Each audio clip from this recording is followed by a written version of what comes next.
મારા પંજાબી પડોશીએ એકવાર મને એવું કહ્યું ને કે બેસનના બને ને તે ઢોકળા, ત્યારે મને ખૂબ નવાઈ લાગી અને મને આજનો વિડીયો બનાવવાનો વિચાર આવ્યો કે આપણે ગુજરાતીઓને તો ખબર હોય કે ઢોકળા, વાટીદાળના ખમણમાં શું ફરક હોય, પણ જે લોકો આઉટ સ્ટેટના હોય છે અથવા તો ખબર ના હોય કે આમાં તફાવત શું છે, તો આજે ખાસ તેઓ માટે આપણે પરફેક્ટ માપ અને ટિપ્સ સાથે લગ્ન પ્રસંગે મળતા લાઈવ ખાટા ઢોકળા, વાટીદાળના ખમણ બનાવી તફાવત જાણશું.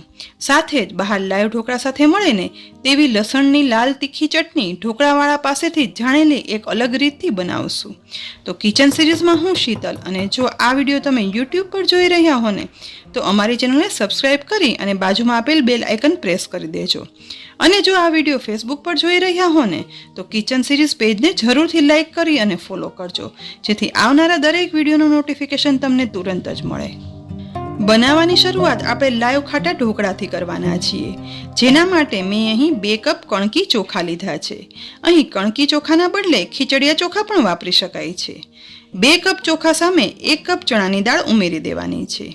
હવે તેમાં 1.5 ગ્લાસ જેટલું પાણી ઉમેરી અને ઘસી અને દાળ ચોખા સાફ કરી લઈશું. દાળ ચોખા સાફ થઈ ગયા છે તો તે પાણી કાઢી લઈશું. પાણી કાઢ્યા પછી તેમાં ફરીથી 1.5 ગ્લાસ જેટલું પાણી ઉમેરી દઈશું અને હવે બાઉલને ઢાંકણ ઢાંકી 2.5 થી 3 કલાક દાળ ચોખા પલળવા દેવાના છે. લગભગ 2.5 કલાક પછી બાઉલનું ઢાંકણ ખોલશું. જુઓ, દાળ ચોખા પલળી અને સાઈઝમાં મોટા થઈ ગયા છે. તો હવે મિક્સરના ગ્રાઇન્ડિંગ જારમાં બધા પલાળેલા દાળ ચોખા ઉમેરી દેવાના છે. દાળ ચોખા ઉમેરાઈ જાય ને એટલે હવે તેમાં 1/2 કપ ખાટું દહીં ઉમેરી દઈશું. સાથે 1/2 કપ પાણી પણ ઉમેરી દેવાનું છે. ત્યાર પછી ઢાંકણ ઢાંકી બધું પીસી લઈશું. પીસ્યા પછી ઢાંકણ ખોલશું. અહીંયા જુઓ, આ મિશ્રણ છે ને એકદમ સ્મૂધ ના પીસાતા થોડું એવું કરકરું રાખ્યું છે અને કન્સિસ્ટન્સી જુઓ, આ ખાટા લાઈવ ઢોકળાની આવી જ હોવી જોઈએ. બસ મિશ્રણ પીસાઈ ગયું છે તો હવે ઊંડા વાસણમાં આ બધું ખીરું કાઢી લેવાનું છે. અહીં જુઓ, આટલા મિશ્રણથી તપેલી અડધી ફિલ થઈ છે, એટલે કે અડધી ખાલી રહી છે, જેથી મિશ્રણમાં જ્યારે આથો આવે ને ત્યારે આ મિશ્રણ છે ને તે તપેલીમાંથી બહાર નહીં નીકળે. હવે આ મિશ્રણને ઢાંકણ ઢાંકી અને અત્યારે ઉનાળો છે તો લગભગ 7 થી 8 કલાક જેવું આથો આપવા માટે રહેવા દઈશું. જો શિયાળો હોય ને તો લગભગ 10 થી 12 કલાક આથો આપવા માટે સમય આપવો પડે છે. ઢોકળાનું ખીરું પલાળવા રાખીએ 8 કલાક જેવો સમય થઈ ગયો છે તો હવે ઢાંકણ ખોલીશું. અહીં જુઓ, ઉપર એર બબલ સાથે ઢોકળાના ખીરામાં એકદમ સરસ આથો આવી ગયો છે. મિક્સ કરતાં પણ આથાના કારણે મિશ્રણ ફ્લફી પણ બન્યું છે. તો આ સમયે તેમાં 3 ટીસ્પૂન જેટલી આદુ, લસણ અને લીલા મરચાંની પેસ્ટ ઉમેરી દઈશું. સાથે 1 ટીસ્પૂન મીઠું ઉમેરશું. 1/4 ટીસ્પૂન બેકિંગ સોડા ઉમેરી દઈશું, જેને આપણે મીઠા સોડા પણ કહીએ છીએ. સાથે 1/4 ટીસ્પૂન હળદર પાવડર ઉમેરવાનો છે. હવે બધું એકદમ સરસ રીતે મિક્સ કરી દેવાનું છે.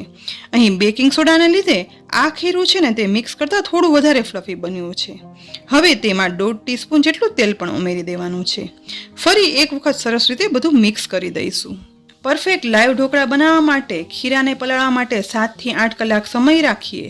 સાથે જ આ જ માપથી તમે મસાલા કરશો ને તો એકદમ માર્કેટ જેવા લાઈવ ખાટા ઢોકળા બનશે. મિશ્રણ હવે તૈયાર થઈ ગયું છે તો ઇડલી ઢોકળાના સ્ટીમરની પ્લેટ લઈશું અને તેમાં 1/2 ટીસ્પૂન તેલ ઉમેરી બધું એકદમ સરસ રીતે ડીશમાં લગાવી લેવાનું છે. હવે બનાવેલા ઢોકળાના ખીરામાંથી થોડું ખીરું છે ને તે પ્લેટમાં ઉમેરી દઈશું અને પ્લેટને આ રીતે સેટ કરશું. લાઈવ ઢોકળા છે ને તે થિકનેસમાં થોડા પતલા હોય છે, માટે આ રીતે ડીશ અડધી થાય ને તેટલું જ ખીરું ઉમેરવાનું છે. હવે ઉપરથી થોડું એવું લાલ મરચું પાવડર પણ સ્પ્રેડ કરી દઈશું અને આ જ રીતે સ્ટીમરની બીજી ડીશમાં પણ આ રીતે ઢોકળાનું મિશ્રણ સ્પ્રેડ કરી દેવાનું છે. બંને ડીશમાં ખીરું સ્પ્રેડ થઈ ગયું છે તો હવે ગેસની મીડિયમ ફ્લેમ પર સ્ટીમરમાં પાણી ઉમેરી અને ગરમ કરવા રાખેલું હતું તો સ્ટીમરનું ઢાંકણ ખોલીશું. હવે તેમાં ખીરાની પહેલી ડીશ ગોઠવી દેવાની છે. તેની ઉપર હવે બીજી ડીશ પણ સેટ કરી દઈશું. હવે ફરીથી સ્ટીમરનું ઢાંકણ ઢાંકી લગભગ 15 થી 17 મિનિટ માટે ગેસની મીડિયમ ફ્લેમ પર ઢોકળાને સ્ટીમ થવા દેવાના છે. ઢોકળા થાય છે ને એ દરમિયાન આપણે લગ્ન પ્રસંગે મળે ને તેવી ઢોકળાની ખાસ ચટણી બનાવીએ. અહીં મેં સૂકા કાશ્મીરી લગભગ 5 મરચાંને અડધી કલાક માટે પાણીમાં પલાળવા રાખ્યા હતા. કાશ્મીરી લાલ મરચાં ના હોય ને તો તીખા સૂકા લાલ મરચાં પણ પલાળી શકાય છે, પરંતુ કાશ્મીરી લાલ મરચાંને કારણે ચટણીનો કલર છે ને તે એકદમ સરસ આવે છે. હવે મિક્સરના ચટણીના જારમાં આ પલાળેલા લાલ મરચાં ઉમેરી દઈશું. મરચાં પલાળ્યા હતા ને તે પાણી હવે કાઢી અને સાઈડમાં રાખી દેવાનું છે.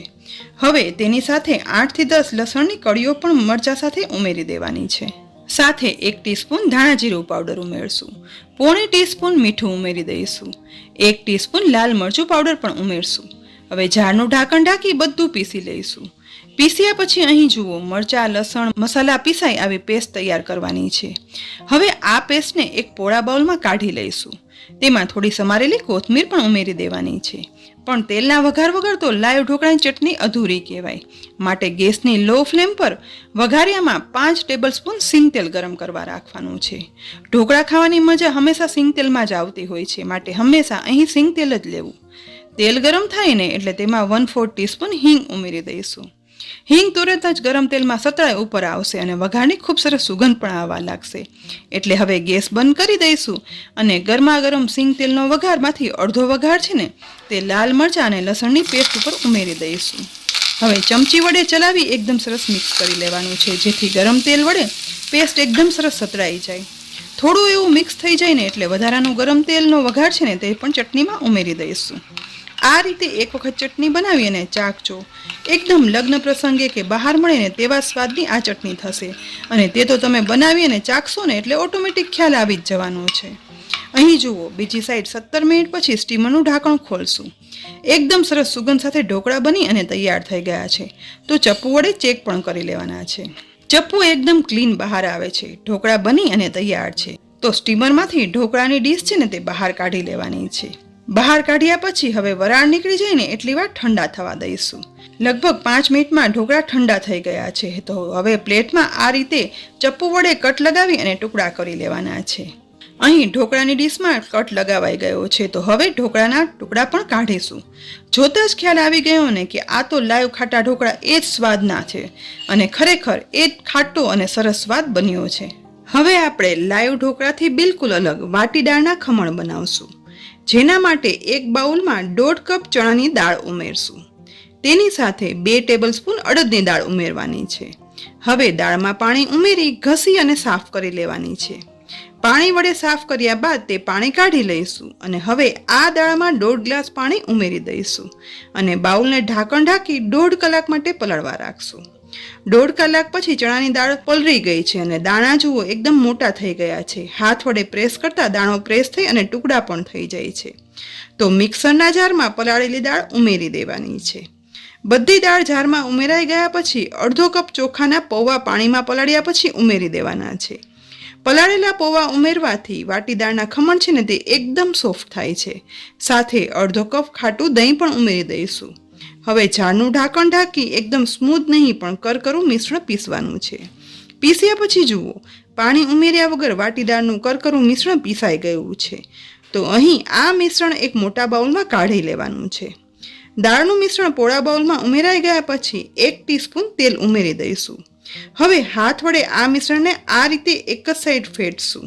આ રીતે આપણે સતત 5 મિનિટ સુધી આ મિશ્રણ ફેટવાનું છે. કારણ કે દાળના મિશ્રણને જેટલું વધારે ફેટશું ને એટલી જ તેમાં એર ભરાશે અને બન્યા પછી વાટીદાળના ખમણ એકદમ સોફ્ટ થશે. માટે આ પ્રોસેસ કરવી ખૂબ જરૂરી છે. લગભગ 5 મિનિટ સુધી દાળને ફેટી લીધા પછી આ મિશ્રણને હાથ વડે પ્રેસ કરી દઈશું અને ઢાંકણ ઢાંકી અત્યારે ઉનાળો છે એટલે 6 થી 7 કલાક આથો આપવા માટે રાખી દઈશું. લગભગ 7 કલાક પછી બાઉલનું ઢાંકણ ખોલશું. ચમચા વડે ચલાવતા જોઈ શકાય છે કે દાળમાં એકદમ સરસ આથો આવી ગયો છે.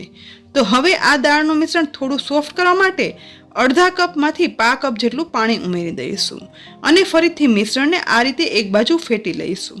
અહીં દાળમાં આથો આવ્યા પછી પણ 2 મિનિટ સુધી મિશ્રણને પાણી ઉમેરતા જઈ અને ફેટવાનું છે.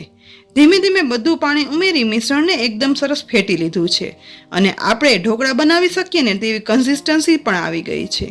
તો આ મિશ્રણમાં પહેલાં 2 ટીસ્પૂન જેટલું આદુ લસણ મરચાંની પેસ્ટ ઉમેરી દઈશું.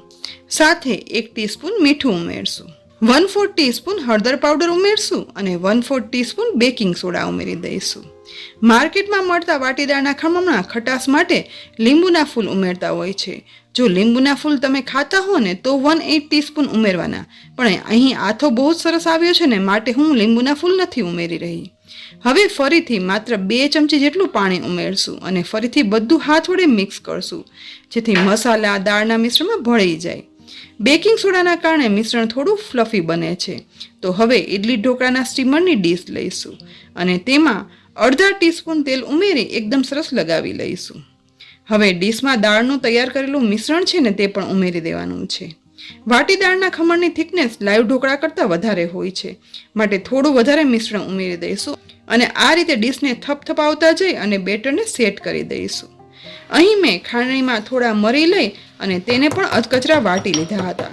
તો આ વાટેલા અધકચરા મરીને ડીશમાં પાથરેલા વાટીદાળના બેટર ઉપર સ્પ્રેડ કરી દઈશું, કારણ કે આનો ટેસ્ટ બહુ જ સરસ આવે છે. હવે ગેસની મીડિયમ ફ્લેમ પર પાણી ઉમેરી ગરમ કરવા રાખેલા સ્ટીમરમાં આ ડીશ ગોઠવી દેવાની છે. ડીશ સ્ટીમરમાં ગોઠવાઈ જાય ને એટલે સ્ટીમરનું ઢાંકણ ઢાંકી ગેસની મીડિયમ ફ્લેમ પર વાટીદાળના ખમણને સ્ટીમ થવા દઈશું. લગભગ 20 મિનિટ પછી સ્ટીમરનું ઢાંકણ ખોલશું. એકદમ સુગંધીદાર અને ડીશમાં ફૂલી ઉપર આવેલા વાટીદાળના ખમણ બની ગયા છે. તો ચપ્પુ વડે ચેક કરતા તે એકદમ ક્લીન બહાર આવે છે, એટલે કે વાટીદાળના ખમણ છે ને એકદમ સરસ અંદર સુધી ચડી ગયા છે. ખમણમાંથી વરાળ નીકળી જાય ને એટલું ઠંડુ થવા દેવાનું છે. લગભગ 5 મિનિટ પછી વાટીદાળના ખમણમાંથી વરાળ નીકળી ગઈ છે. તો હવે ખમણમાં ચપ્પુ વડે કટ પણ પાડી લઈએ.